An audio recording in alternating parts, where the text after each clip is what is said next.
உலகத் தமிழர்களின் உயிர்நாதம் உண்மை தமிழ் தொலைக்காட்சி. வணக்கம். உண்மை தமிழ் தொலைக்காட்சியின் பிரதான செய்திகள். முதலில் தலைப்புச் செய்திகள். ஜேவிபிக்கு ஒரு நீதி, தமிழீழ விடுதலை புலிகளுக்கு ஏன் அநீதி? கேள்வி எழுப்பிய அர்ஜுனா. எதிர்வரும் நவம்பர் மாதம் முதல் நடைமுறையாக உள்ள புதிய திட்டம். கைதான மற்றொரு பாதாள உலக குழு உறுப்பினர். நீதிமன்றம் பிறப்பித்துள்ள உத்தரவு. பெண்ணொருவரை கைது செய்ய பொதுமக்களின் உதவி கோரும் போலீசார். விஜயின் கைது விவகாரம். தமிழ்நாட்டின் முக்கிய சட்டத்தரணி வெளிப்படை. அரசாங்கத்திற்கு எதிராக போரிட்ட 2 குழுக்களில் ஒரு குழுவுக்கு மட்டும் ஏன் அநீதி இழைக்கப்பட்டது? ஜேவிபியை தடை செய்தார்கள், ஆனால் தடை நீக்கப்பட்டது ஏனென்றால் அவர்கள் பெரும்பான்மை என்பதால் தான் என்று யாழ் மாவட்ட நாடாளுமன்ற உறுப்பினர் அர்ஜுனா ராமநாதன் தெரிவித்துள்ளார். தென்னிலங்கை தொலைக்காட்சி ஒன்றிற்கு வழங்கிய செவ்வியில் இவ்வாறு கூறினார். 1983 ஆண்டு கலவரத்தில் தமிழர்களின் சொத்துக்கள் அளிக்கப்பட்டு கொல்லப்பட்டு அனைவரும் வடக்கிற்கு விரட்டப்படும் போது எங்களை பாதுகாத்துக் கொள்ள ஆயுதம் எடுத்தோம். ஆயுதமேந்தி போராடிய ஜேவிபி பயங்கரவாதிகள் அல்ல. நாங்கள் மட்டும் பயங்கரவாதிகளா? ஒரே நாட்டில் ஏன் வேறுபாடுகள்? இங்கேதான் தமிழ் சிங்கள பிரச்சினை தோன்றுகிறது. சம்பவங்களை நாம் பார்க்கும் நோக்கில்தான் பயங்கரவாத கோணங்கள் தோன்றுகிறது. செம்மணி மனித புதைக்குழியில் கைக்குழந்தைகளின் எலும்புக்கூடுகள் கண்டுபிடிக்கப்பட்டன. அப்படியானால் கைக்குழந்தைகள் ஆயுதமேந்தி போராட்டம் செய்தார்களா? தமிழீழ விடுதலை புலிகள் செய்ததெல்லாம் சரியென்று நான் சொல்ல மாட்டேன். யுத்தம் நடைபெறும் போது இருபக்கமும் தவறுகள் ஏற்படலாம். அதை நான் ஏற்றுக்கொள்கிறேன். நாட்டின் சட்டத்திற்கு உட்பட்டு தமிழீழ விடுதலை புலிகள் அமைப்பை தடை செய்தாலும் மக்களின் மனதில் இருப்பதை தடுக்க முடியாது. நான் உண்மை உரைப்பதால் மக்கள் என்னை விரும்புகின்றனர். எனக்கு தமிழீழ விடுதலை புலிகளின் தேசிய தலைவரை கடவுளாக வணங்கவும் முடியும். அதேபோல மற்றையவரின் கடவுளை மதிக்கவும் தெரியும் என்றும் குறிப்பிட்டுள்ளார். எதிர்வரும் நவம்பர் மாதம் முதல் பொருட்கள் கொள்வனவின் போது பொலித்தீன் பைகளை இலவசமாக வழங்குவதை தடுத்து வர்த்தமானி வெளியிடப்பட்டுள்ளது. நுகர்வோர் அலுவல்கள் அதிகார சபையினால் இந்த வர்த்தமானி வெளியிடப்பட்டுள்ளது. குறித்த பொலித்தீன் பைகளுக்கு அறவிடப்படும் தொகை நுகர்வோருக்கு வழங்கப்படும் பெற்றுச்சீட்டில் குறிப்பிட வேண்டும் என அந்த வர்த்தமானியில் பரிந்துரைக்கப்பட்டுள்ளது. அத்துடன் பொலித்தீன் பைகளின் விலை விற்பனை நிலையங்களில் தெளிவாக காட்சிப்படுத்தப்பட வேண்டும் எனவும் குறிப்பிடப்பட்டுள்ளது. பொருட்கள் கொள்வனவின் போது பொலித்தீன் பைகளை இலவசமாக வழங்குவதை தடுக்கும் வகையில் வர்த்தமானி அறிவித்தல் ஒன்றை வெளியிடுவதற்கு எதிர்பார்ப்பதாக சுற்றாடல் அமைச்சர் உள்ளிட்ட பிரதிவாதிகளினால் நீதிமன்றத்திற்கு அறியப்படுத்தப்பட்டது.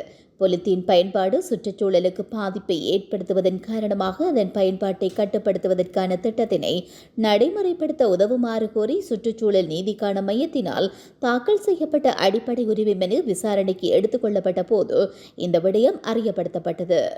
துபாயில் கைது செய்யப்பட்டு இலங்கைக்கு நாடு கடத்தப்பட்ட ஒழுங்கமைக்கப்பட்ட குற்ற கும்பல் உறுப்பினரான டிங்கர் எனப்படும் ஸ்ரீதரன் நிரஞ்சனை கொழும்பு குற்றப்பிரிவில் தடுத்து வைத்து விசாரிக்க புதுக்கடை நீதிவான் நீதிமன்றம் அனுமதி வழங்கியுள்ளது. சந்தக நபரை நாளைய தினம் 24 மணி நேரம் தடுத்து வைத்து விசாரிக்க நீதிவான் நீதிமன்றம் அனுமதி வழங்கியுள்ளதாக போலீஸ் ஊடக பேச்சாளர் அலுவலகம் தெரிவித்துள்ளது. ஐக்கிய அரபு எமிரேட்ஸில் இலங்கை போலீஸ், அரச புலனாய்வு சேவை மற்றும் துபாய் போலீஸ் இணைந்து நடத்திய கூட்டு நடவடிக்கையின் போது சந்தக நபர் கைது செய்யப்பட்டார். இன்றைய தினம் அதிகாலையில் அவர் கட்டுநாயக்க விமான நிலையத்திற்கு அழைத்து வரப்பட்டு விமான நிலைய குற்றப்புலனாய்வுத்துறை அதிகாரிகளால் கைது செய்யப்பட்டு பேலியகொடு போலீஸ் நிலைய அதிகாரிகளிடம் ஒப்படைக்கப்பட்டார். இதன்படி சந்தக நபர் புதுக்கடை நீதிவான் நீதிமன்றத்தில் முன்னிலைப்படுத்தப்பட்டார். அவரை கொழும்பு குற்றப்பிரிவில் தடுத்து வைத்து விசாரிக்க நீதிமன்றம் அனுமதி வழங்கியதாக தெரிவிக்கப்பட்டுள்ளது. சந்தக நபர் கொழும்பு 15 வசிக்க 36 வயதுடையவர் என்றும் அவர் ஒரு ஒழுங்கமைக்கப்பட்ட குற்றம் மற்றும் போதைப் பொருள் கடத்தல்காரரான கொச்சிக்கடை சிரான் எனப்படும் பழனி சிரான் குளோரியின் ஆதரவாளர் என்றும் கூறப்படுகிறது. கடந்த ஆகஸ்ட் மாதம் பேலியகொட ஸ்ரீ ஞானரட்ன மாவட்டத்தில் ஒருவரை சுட்டுக் கொன்றது மற்றும் மற்றொரு நபரை பலத்த காயப்படுத்தியது தொடர்பான வழக்கில் சந்தக நபர்களுக்கு துப்பாக்கிகளை கொண்டு சென்றதாகவும் அவர் மீது குற்றம் சாட்டப்பட்டதாக போலீசார் தெரிவித்தனர். கடந்த ஆண்டு கிராண்ட் பாஸ் மாவட்ட பகுதியில் நிறுத்தப்பட்டிருந்த முச்சக்கர வண்டியில் ஒருவரை சுட்டுக் கொன்ற சம்பவத்தில் சந்தக நபர்கள் வந்த காரின் ஓட்டுநர் அவர் என்றும் கூறப்படுகிறது. தங்க நகைகள் உள்ளிட்ட பொருட்களை திருடிய சம்பவம் தொடர்பாக சந்தக நபரை கைது செய்ய ரக்வானி போலீசார் பொதுமக்களின் உதவியை நாடியுள்ளனர்.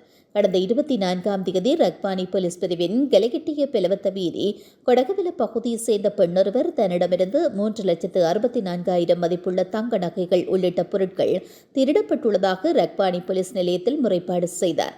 முறைப்பாட்டாளரின் வீட்டில் தற்காலிகமாக வசித்து வந்த பெண் இந்த திருட்டை செய்ததாக விசாரணைகளில் தெரியவந்துள்ளது.